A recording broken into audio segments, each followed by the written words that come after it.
Hello and welcome to Unstress. My name is Dr. Ron Ehrlich. I'd like to acknowledge the traditional custodians of the land on which I am recording this podcast, the Gadigal people of the Eora Nation, and pay my respects to their elders past, present and emerging.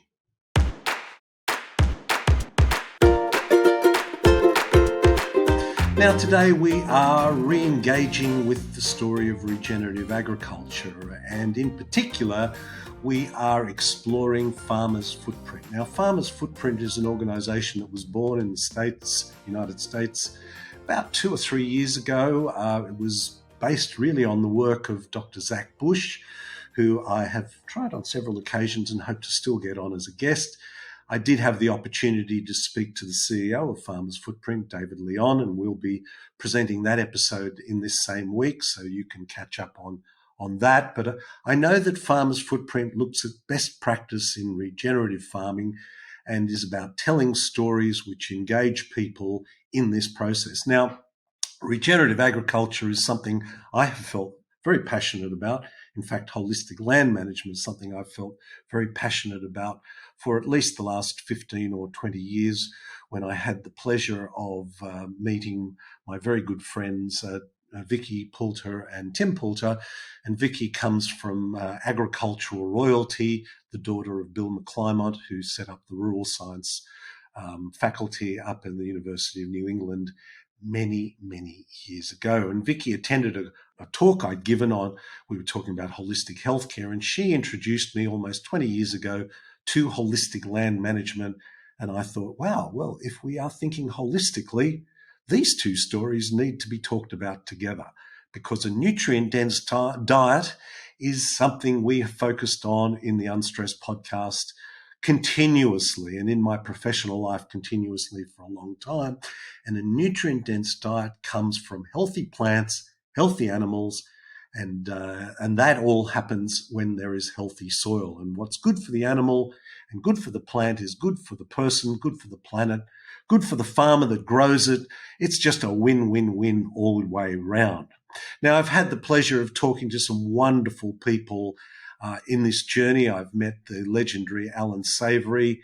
I've spoken, one of our first podcasts was on the perhaps one of the most famous farmers in the world, regenerative farmers, Joel Salatin. I've spoken to wonderful people like Charlie Massey, Charlie Arnott, Graham Reese, Terry McCosker. I hope I haven't left anybody out, but there are so many great people along the way. Actually, Charlie Massey, most interestingly, refers to 5 different cycles in the regenerative world, which are the solar cycle, the water cycle, the soil mineral cycle, biodiversity, and the human social cycle. And that is what we are focusing on today, and that's what Farmers Footprint is also focusing on. My guest today is the Managing Director or CEO of Farmers Footprint Australia, which has just started a few months ago, Blair Beattie. It's a wonderful conversation. At the end of the conversation, I'll share with you the really fantastic short 6-minute video that Farmers Footprint has produced. And it is a truly inspiring video with many guests, many farmers on there that have been guests on this podcast. I hope you enjoyed this conversation I had with Blair Beattie. Welcome to the show, Blair. Thank you for having me, mate. It's great to be in the virtual room with you. Blair, some time ago, I became aware of Farmers Footprint. Obviously, Dr. Zach Bush is the public face of it in America and probably globally. And we had the opportunity to speak to the CEO of Farmers Footprint, David Leon. But when we connected a few weeks ago, I was excited to learn that Farmers Footprint has found its way to Australia. I wondered if you might just share with us, remind us, Farmers Footprint, what is it? So it birthed, 2.5 years ago in the States as not a reaction to, but a byproduct of Zach leaning into what is the solution for food system transition and what does it look like and where do we need to head, because current methodologies, current systems have kind of been hijacked somewhat, And what we're not getting is healthy, nutrient-dense food, and also we're depleting our soils and our ecosystems and losing biodiversity. So through all that, he was sent on a trajectory to find out what is the most efficient solution that can sort of cover those bases, and it was changing our methodologies of agriculture and what some would call regenerative agriculture. So through that, they realized that storytelling is probably what's needed, and bringing awareness to where we're at and what these beautiful solutions are. And through that, Farmers Footprint was born as a narrative and a storyteller around this movement, and to bring awareness to consumers and stakeholders, and create an invitation for farmers to look at changing practices should it fit their, where their geographic locations are and their ethos. So, and it was just inevitable that beauty was going to pervade over the pond. Yes, and now it's found its way to Australia, and I was really excited to, because we connected a few years ago when this all started, and it was encouraging and exciting to learn that now Farmers Footprints found its way officially into Australia, telling some important stories. I think it's interesting. There's so much you've said there about food transition, soils, ecosystem, biodiversity, because I think a lot of people want to be healthy. I think that's a fair assessment, and diet's an often important one, but engaging with how our food is grown is perhaps, well, not perhaps, it's an important first step, isn't it? It's a massive first step, and I think that what sits around that is we gave away some of those powers and those responsibilities. Like in going to supermarkets or these large industrial mechanistic kind of corporations that produce our food, we still consider that food as healthy. We still consider that food as giving us the nourishment for us to be the best versions of ourselves. But that is not always the case. And we're seeing that in spades with epidemics of disease and health challenges across the board. And a lot of this stems back to how our food's produced and where it's produced and what inputs and the like are used through that process. So when we go to a supermarket, we seem to think that they have our health at heart. And that's not really the case. We commodified our food, post the Industrial Revolution. Food became a commodity. It came all about scale. Let's go big, productivity and profitability. And as soon as we did that, we lost our connection to our food source, the one thing that fuels us to be healthy humans.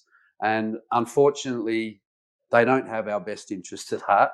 And so what we get is something that is productive and profitable, but may not necessarily be nourishing and what our bodies need. And it might be devoid of all of that beauty and that complexity.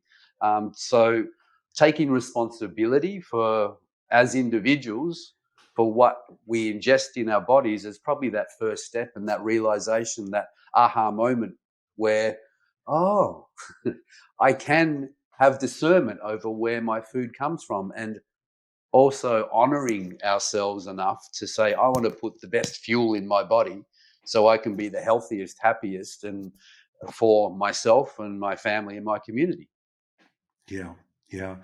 And it's so interesting, isn't it? Because you mentioned food has been commodified. I think health has also been commodified, and those two go hand in hand. And unfortunately, good health, while it may make sense, it doesn't make dollars. And, for either the food or the pharmaceutical or health industry. So, but it's a story that's really easy to miss. But once you're aware of it, difficult to ignore. You mentioned stories, and I love that video, and we will share that video that's currently on Farmers Footprint in Australia, because some of the people that are on that video have been guests on this podcast.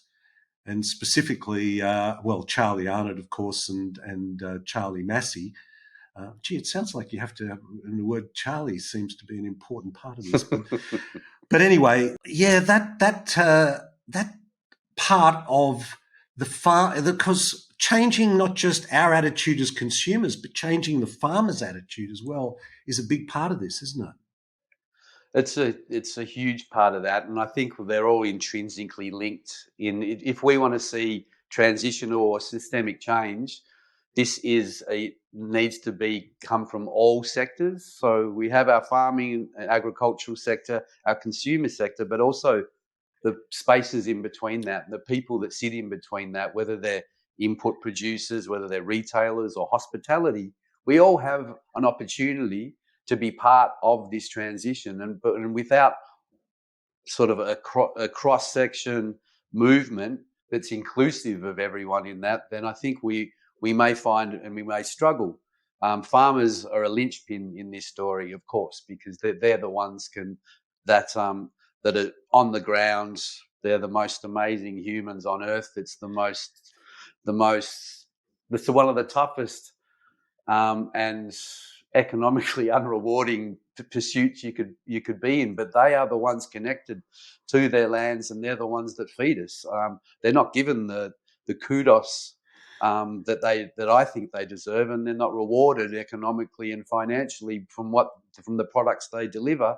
Again, because of this commodification process, if you look back 50 years ago, we were probably spending a lot of portion of our salaries on food. That's now transitioned or flipped itself, where we're spending most of our salaries on rent, on just our housing, and our food is now a small part of our expenditure, which doesn't quite make sense. So there's a lot to that story, but to try and answer your question, farmers are intrinsic to this movement, and we're seeing, and why we featured some of those guys that in our first creative piece. There have been people doing this for years. We have the wisdom keepers and the educators to bring forth this transition and invite other farmers on the way. But a lot of the challenge we see in that movement is probably cultural. It's not. It's a thing of brevity, and takes quite courage to go against the grain. And to bring on new ideas, or to see a new way or a new methodology that you might want to introduce onto your landscape or in your farming practices. So there's culture that sits behind that decision-making process.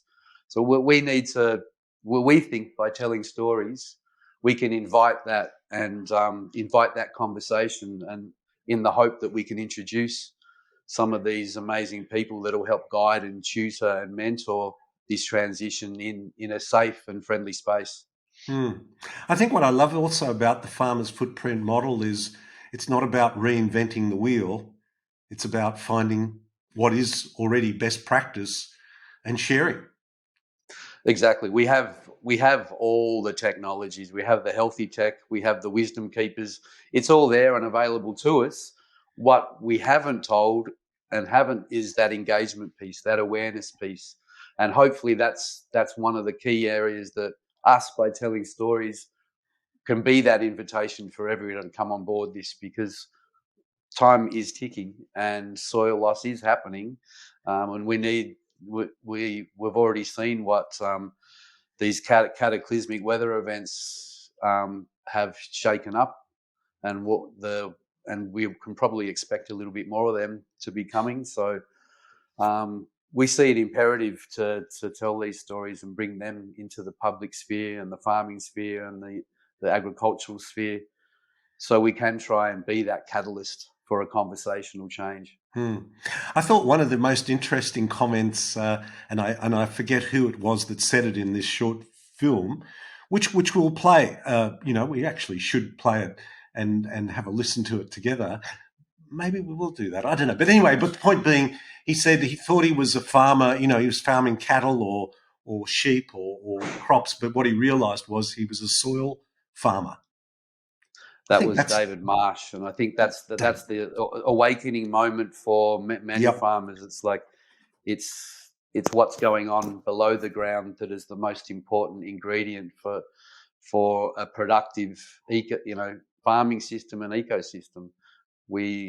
Soil is, and I think that's shining through with some of the conversations across the globe at the moment. We're finally having that realization of our connection between soil health and human health and animal health and planetary health. Yeah. Yeah, well, I think another factor that people are very focused on at the moment is climate change. And, it's so interesting to see how politically this is being dealt with and the demonization of animals in that process, whereas they're actually part of the solution. Yeah, they are intrinsic to the solution. In all natural systems, animals exist. Hmm. Unfortunately, there's been a misconception, and that's come from probably bad practice. If you've got set stocking, it degrades land. It creates issues. But if you have a healthy practice where you're cell grazing livestock and moving them around and allowing nature to take hold and getting out of the way of nature and just following those beautiful cycles of nature, then animals are integral to that. And the byproducts of that shift in methodology means that we are creating healthier water cycles. We are creating a healthy carbon cycle, and we have happy, healthy animals. So that there's a junta at the moment happening around meat production, and it's not really the cow; it's more the how. Yes, well, yes, that's exactly. And actually, we had Alan Savory on as a guest very early on in my podcast. He's one of my all-time heroes, and Alan said something which really is about what you've just said there. It's not the resource that's the problem; it's how the resource is managed that's the problem. And the other thing Yep. that you just said, which our listener may have not picked up on, was this term "set stocking," and for anybody in Australia, probably in America too, that's driven down a country highway and looked out at the paddocks on the left and the right, and you've seen cows scattered through a huge field, that's kind of what set stocking is. You just leave cows out on the paddock for a few months to graze at a time. Is that my understanding?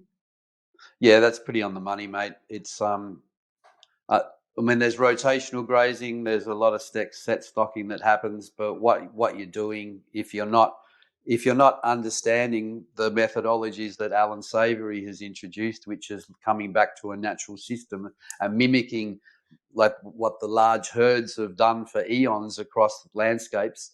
A little bit different in Australia because we haven't had hoofed animals here prior to colonisation. So there is some conjecture around whether they should be here at all, but they are.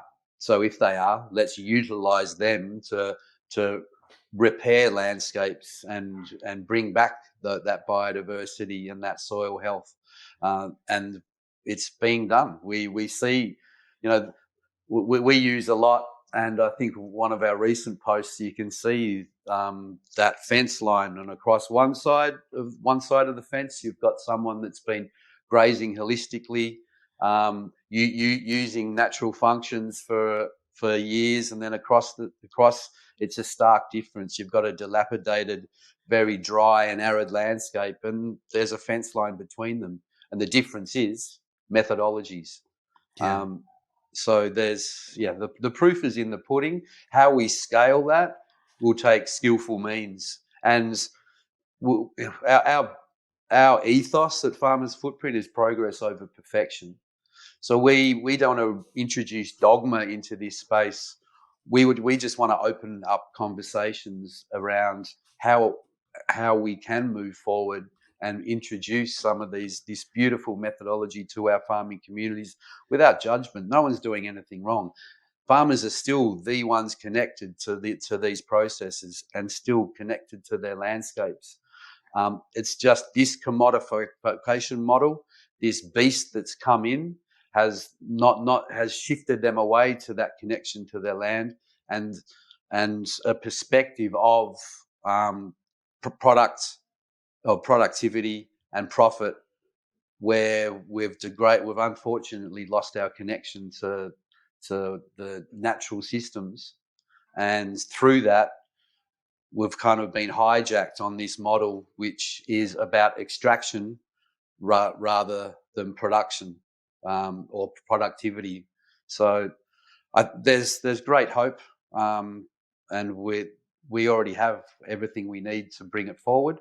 We just need to amplify this conversation across all sectors. And thank you for being one of those troubadours and advocates for over the years, mate. The conversations you've had have been groundbreaking, because they've been many years ago, and we're still having the conversation. Just fortunate enough that more people are now listening, I think. Yeah. And we can invite all those people that have concerns around climate change, because changing our agricultural landscape will be, and probably the most productive one, in healing and repairing our carbon cycle. Yeah, well, you drew that line of that fence line, which on one side was very richly vegetated, doing the regenerative practices. On the other side of the fence line, it was arid. It was really exposed land. And what was so interesting, because I visited some farms up in the northern tablelands and in around Armidale, and looking at the soil profile of those two properties side by side, exposed to the same climatic conditions, was incredible. I mean, the soil profile in the regenerative was like deep, dark soil, which means carbon was in the soil, and on the other, it was only a few inches deep. So if people are wanting to get on board for just climatic reasons, sequestering carbon, I mean, gee whiz. Mm-hmm. It's almost a no-brainer, isn't it? I thought it was so interesting that Elon Musk has given a prize of, I think, $100 million for anybody that can work out an effective way of carbon sequestering.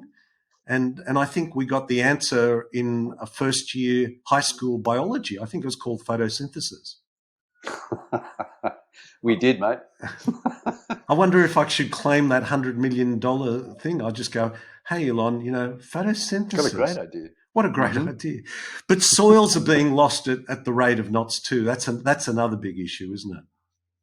Yeah, it's a massive issue. Soil degradation is the crux of where we're at, I think, at the moment. And when you look at just from an Australian perspective, and understand that almost 60% of our land mass here in Australia is under agricultural production, and over 50% of that is livestock production.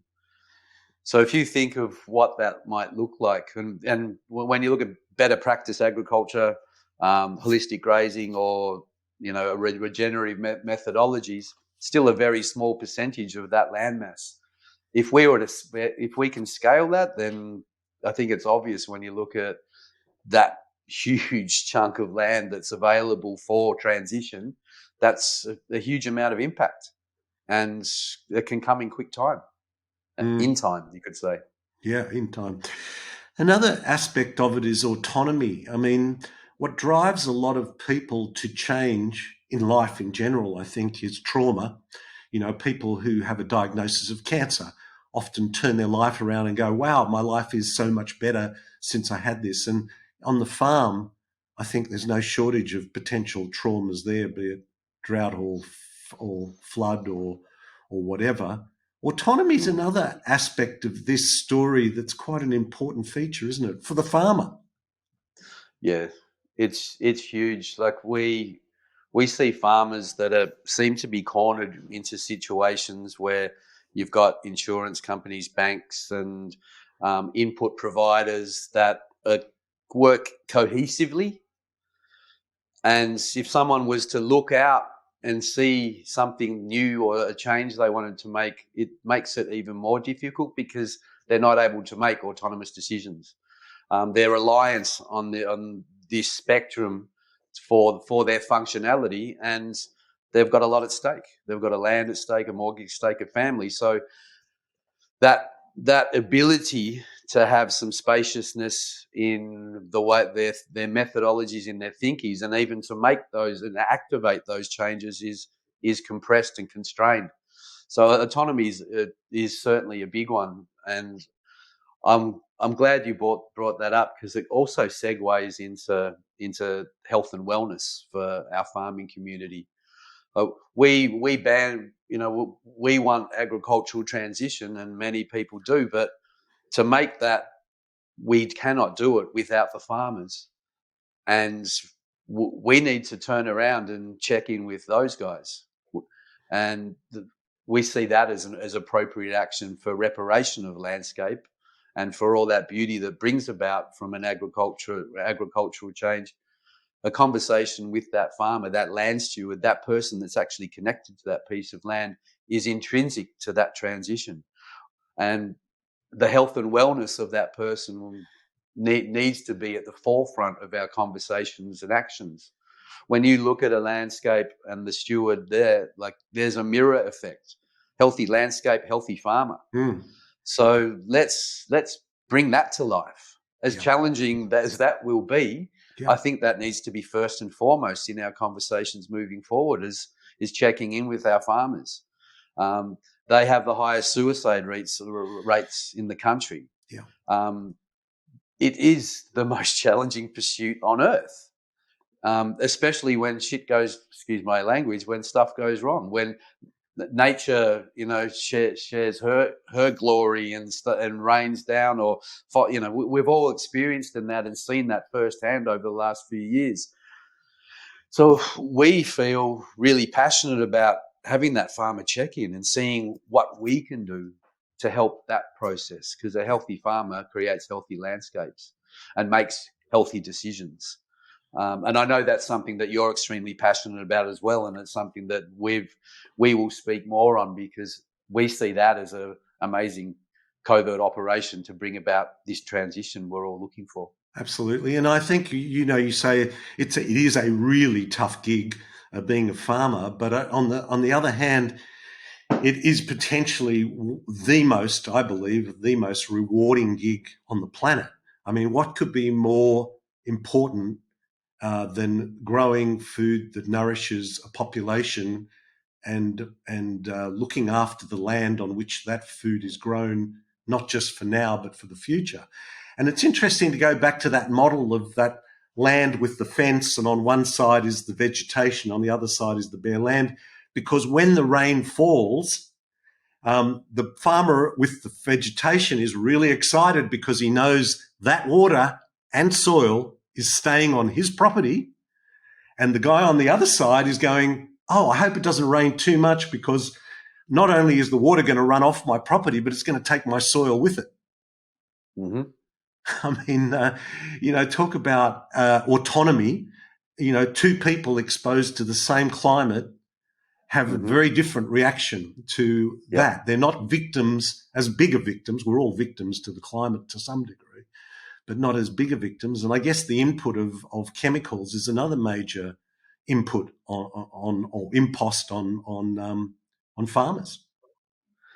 Without a doubt, because of the reductionistic methodologies around farming, we're now reliant on pesticides, herbicides, fungicides. We again lost connection to our biodiversity that supports life.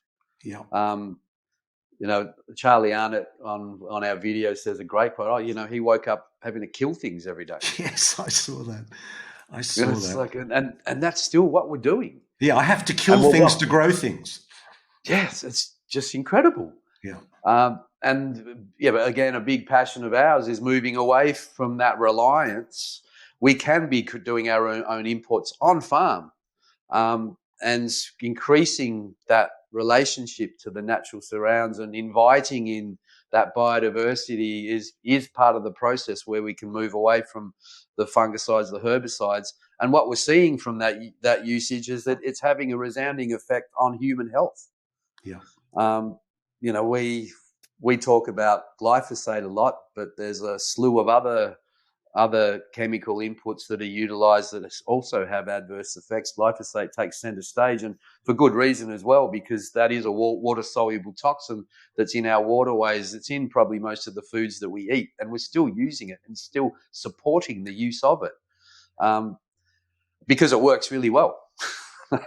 It kills shit, and it does it really, really well. But the unfortunate reality, which we're only just waking up to at the moment, there's a little bit of traction in the US around glyphosate usage and moving it away from agriculture. I mean, we still use it in parks and gardens and schools, and what we know it does is it is horrific, but that's not common knowledge, and it's not in the public sphere, and we don't have news people talking about the epidemic of autoimmune diseases that we're having.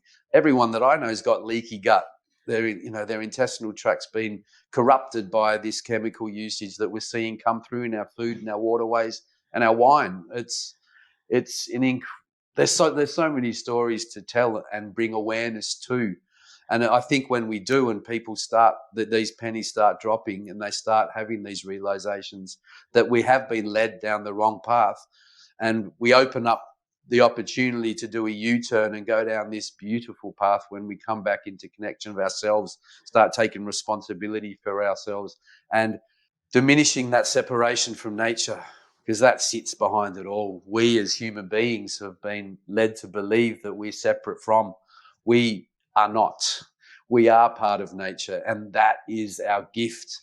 When we start accepting and embodying that as human beings, we look at the world in a different way. The decisions we make are different, and we come back into some sort of harmony again. And it's an amazing feeling, because I've been through that journey myself. And then watching others and inviting others on this journey, and then seeing that play out for them, is the most rewarding thing we could be doing.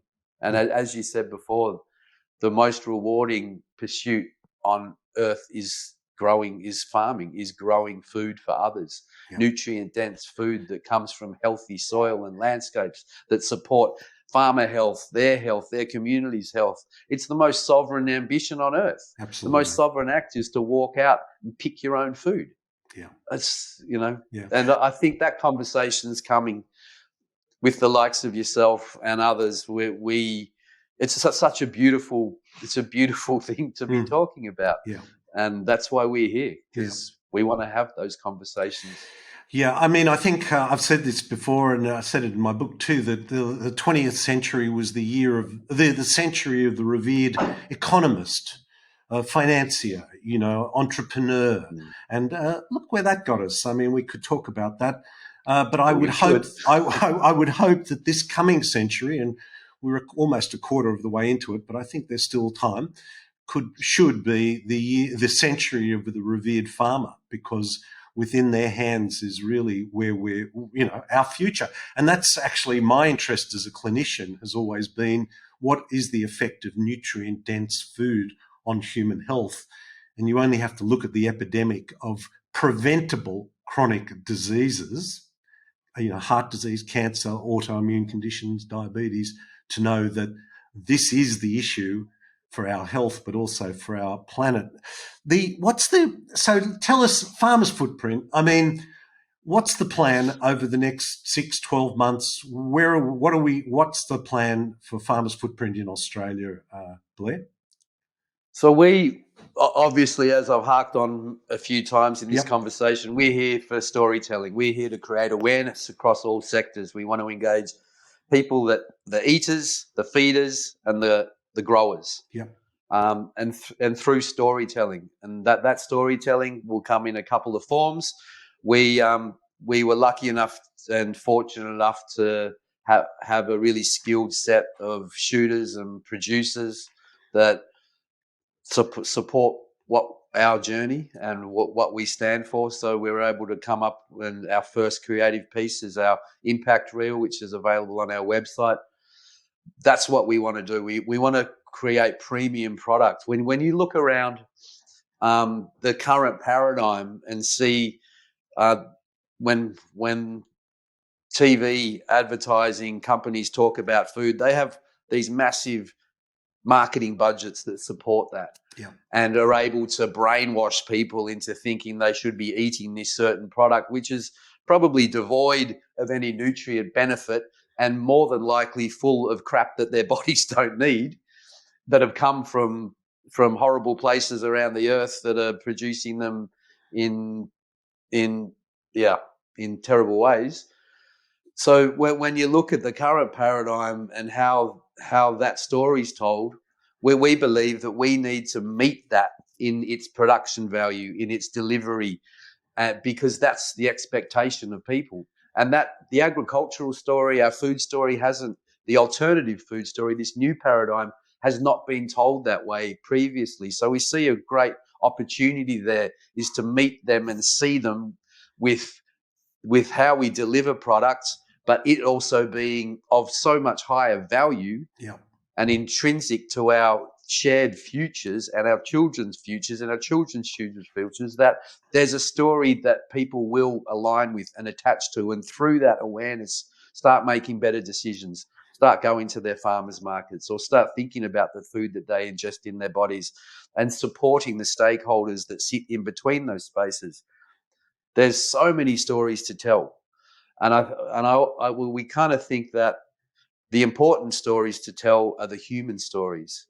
We see lots of success stories in people that have done great things, but what we've missed in the spaces in between our agricultural transition is the human story, and that's not always a successful one.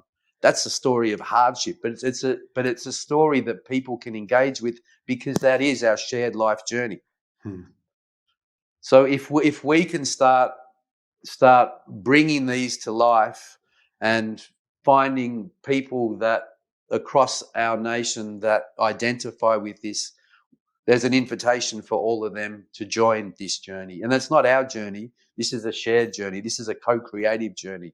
We are a vehicle for telling stories, and we want to point everyone into what they're jiving with and where they see positive action coming, whether that be their local farmer, their butcher, or other people which are interested in this movement. So our main focus is to be the voice for our regenerative food story in Australia. And yeah, God, I could go on. Through events, through engagement, and through appropriate action, and that means doing a lot of listening. It's a complex landscape out there. So we don't think we have all the answers, but we think through listening and conversing with lots of people across all these sectors, we can be telling stories that are appropriate and amplifying the beauty that we come in contact with. We also see, as I spoke earlier, as farmer health and wellness is a real keystone in that conversation. So our hope is that we can be part of bringing something to life which is truly holistic, which is mind, body, and spirit. And all of this comes from people supporting this movement, supporting us in what we're doing. We're not for profit. We don't really have a product to sell. So all we can do is invite businesses, like-minded businesses, like-minded people to support us in telling this story, knowing that transition and change is imminent. We just have to bring it on as quickly as we can. Well, Blair, that's why I was so excited to reconnect with you a few weeks ago, and was so looking forward to having you on to talk about what is happening in Australia. And I think we will obviously have links to the Farmers Footprint website. And this is about engagement, and there is so much noise out there bombarding us with the commodification of our food and our health. But telling these stories, which are not for profit, are just for health, is a really important one. So thank you so much for joining us today and sharing this story with us. Look, it's an absolute pleasure. And thank you for your years of work in this space, mate. You're one of the troubadours in the regenerative agricultural movement that has been voicing these stories for a long time. So, kudos to you. And may we walk together on this journey and invite everyone along, because it's a beautiful one, it's an imperative one, but it's one that leaves a positive impact on Earth and our community and our kids. And we need to leave something for them. Thank you so much. Thanks, Blair. Absolute pleasure, mate. Cheers. Well, there it is. And I will finish this episode by playing that short 6-minute video. So this is another good reason why you should be watching this on YouTube, but it will work just as well as an audio. So don't worry. I'm reminded of Charlie Massey once saying we should be enabling nature rather than domineering nature. And if you are interested in your health, if you are interested in human health, if you are interested in climate change, then this is an organization that we should all be supporting so that these stories can be spread far and wide. And they're stories that cannot be told often enough, because let's face it, we are constantly bombarded by stories, in inverted commas, and commercial stories that do not have our best interest nor the best interest of the planet at heart. And that is why Farmers Footprint is a movement worth supporting. I hope this finds you well. Stay on board for this short video. Until next time, this is Dr. Ron Ehrlich. Be well. And so it came that I would follow. In footprints I admire. And with each step I met my foes of drought and flood and fire, of drought and flood and fire, of drought and flood and fire, of drought and flood and fire, of drought. Mother Nature is tapping us on the shoulder. The signs are all around us that something needs to change. And Australian farmers are on the front line. I was getting up every morning and killing stuff. That was my job. Why is it that we've got to kill so much stuff to get things to live and grow? We were bashing our heads against nature. And name a time when nature hasn't won. I was one of the first people around here to use glyphosate, and human beings are suckers for anything that looks like it's going to give you a benefit and makes life convenient. You'll definitely get a bounce in your pasture out of superphosphate, but it's destroying the soil. Regardless of how hard I tried, our debt tended to just keep on increasing. The orchard wasn't as healthy as it should be, and you're getting dieback in the limbs. I felt ashamed at the way this property looked. You can't grow nutritious, good food in a landscape that's wounded. This place had Roundup resistance. They end up spraying twice to get a result. So I thought, no, this has got to be a better way. This is the regenerative farming movement, a holistic approach that works with Mother Nature and not against her. We thought our business was the livestock. We didn't realise that's actually the grass that's your business. Can I have more of that GMO corn? And that lettuce sprayed with Lee-Mat, that bloody caterpillar killer, was great. Can I have some more of that? No one is saying that. They're going into shops and grocery stores and they're saying, can I have more of that organic corn? Everything that you do on a farm starts right there at your feet. I love looking at the soil. There's a little bug there. People say, it's so intensive, but you check the water today and then a couple of days later you open the gate and let the cattle into the next paddock. I mean, it's so blindingly simple.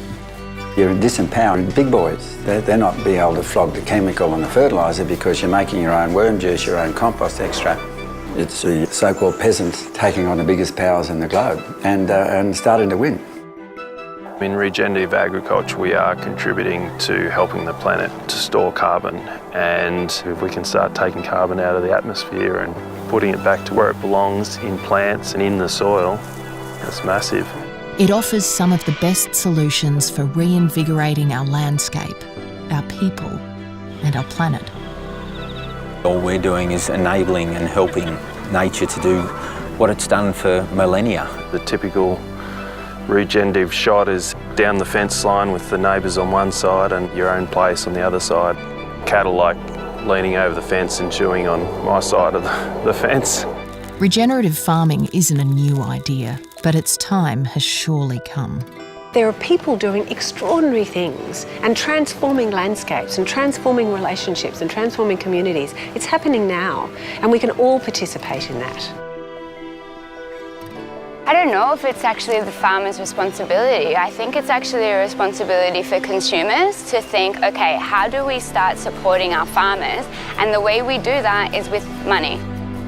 We've eliminated 80% of the costs, what we used to use. But it's good for the human psyche not to feel beholden to others, like the bank. Farmers Footprint is a platform giving voice to the growing community of Australian caretakers who want to share their knowledge, learn from the past and create a future where we not only survive, but thrive. Today there's enough knowledge and support that you can transform your system and your place without losing money. Most of the regenerative farmers I know find the journey so exciting. They're not on about saying we're better than Joe Blow. We are not better. We're just a bit different, but we are not better. If I go to a supermarket, that's not perfect. If I see potatoes like this is perfect for me. Food from a regen farm is always going to taste so much more delicious because it's just got so much more abundance and life to it. People say, oh, you want to turn Australia over to your way of farming. No, I don't. I want farmers in trouble financially to look at an alternative. This is the biggest crisis that's ever confronted our species. We have some of the best solutions. Let's bloody get on with it. Simple as that. If not us, then who? If not now, then when? We are Farmers Footprint. The journey has begun. This podcast provides general information and discussion about medicine, health and related subjects. The content is not intended and should not be construed as medical advice or as a substitute for care by a qualified medical practitioner. If you or any other person has a medical concern, he or she should consult with an appropriately qualified medical practitioner. Guests who speak in this podcast express their own opinions, experiences and conclusions.